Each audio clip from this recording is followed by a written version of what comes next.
This report is based on Amazing Polly's recent video, Is This Torture?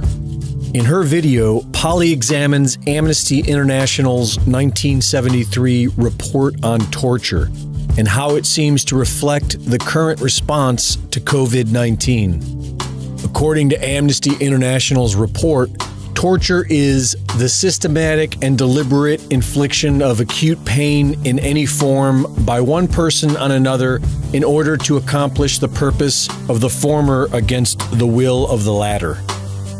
The report then uses Biederman's chart of coercion to describe the technique. Psychologist Albert Biederman studied communist Chinese tactics known as DDD, debility, dependency, and dread.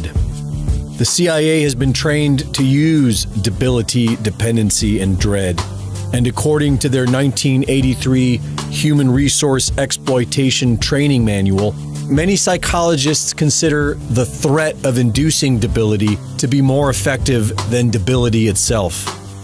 With DDD, the debilitated victim becomes dependent upon the torturer and develops a strong fear of anything vague or unknown. Biederman's chart of coercion lays out the design of DDD.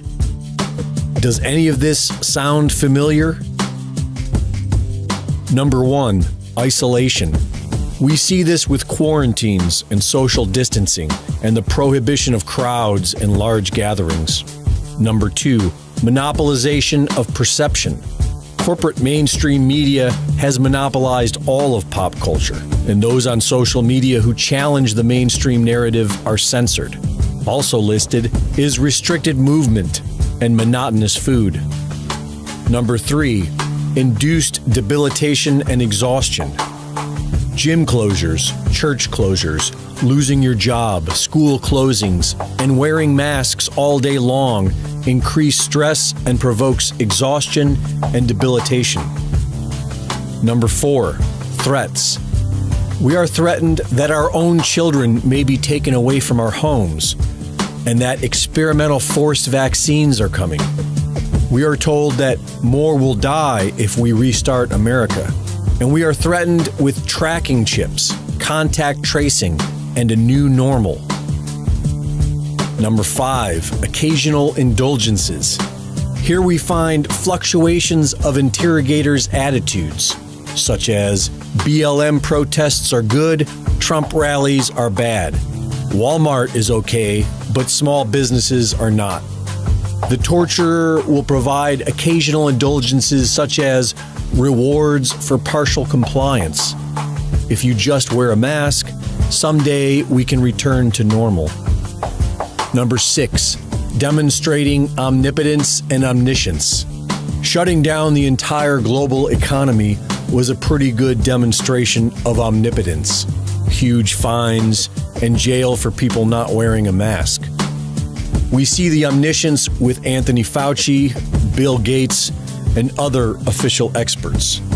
Number 7 is degradation, being called non-essential or a science denier, being treated as ignorant fools and called names by celebrities for not complying. Number 8, enforcing trivial demands. This final step develops habits of compliance, enforcement of minute rules such as standing 6 feet apart, following arrows, and showing support for violent BLM protests. Also, according to the report on torture, many victims become ill as a result of coercion, and more than half the illnesses listed in the report can be easily diagnosed as COVID-19 according to CDC guidelines. Do you really think that this is all a coincidence? Or are the people of the world being subjected to an advanced form of torture, coercion, and mind control? For Infowars.com, this is Greg Reese.